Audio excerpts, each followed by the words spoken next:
So let's quickly look at conditional calculations today.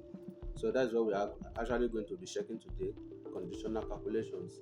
So when we talk about conditional calculations, we talk about statements that you can use to perform some operations.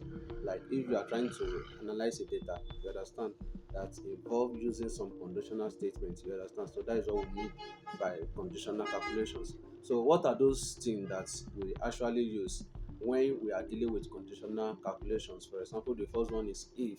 So you can see I've already put the description here.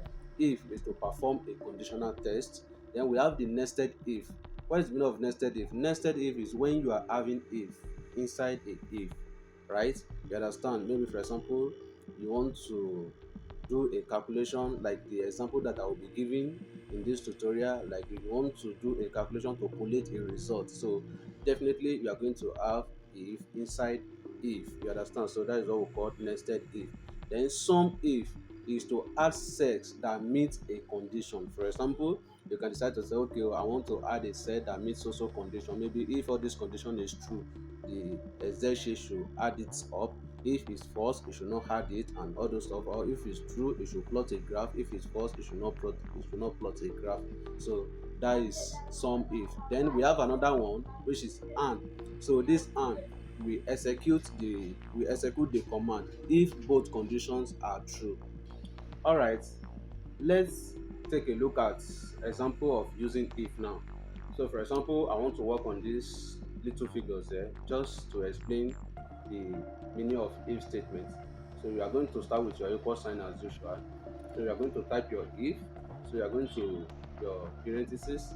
Then you are going to specify the cell by using your cell description. So we are actually referencing to this E10, right? So we are going to put E then 26.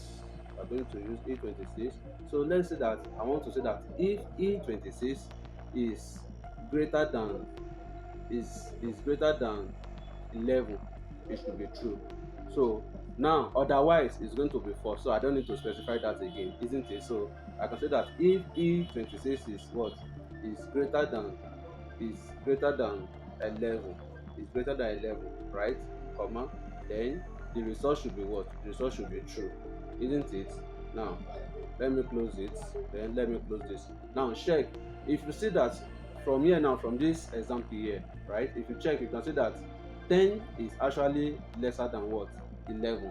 So this condition here is actually going to be false, right? So automatic, this spreadsheet is going to put it to be false.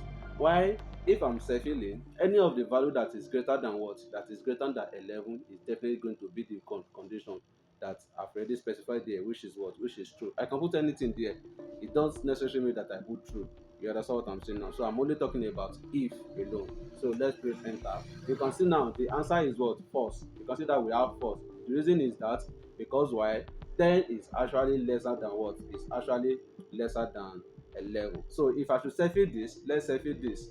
You understand? If I should selfie this, you can see that 12 that is greater than 11, the condition give me what? True.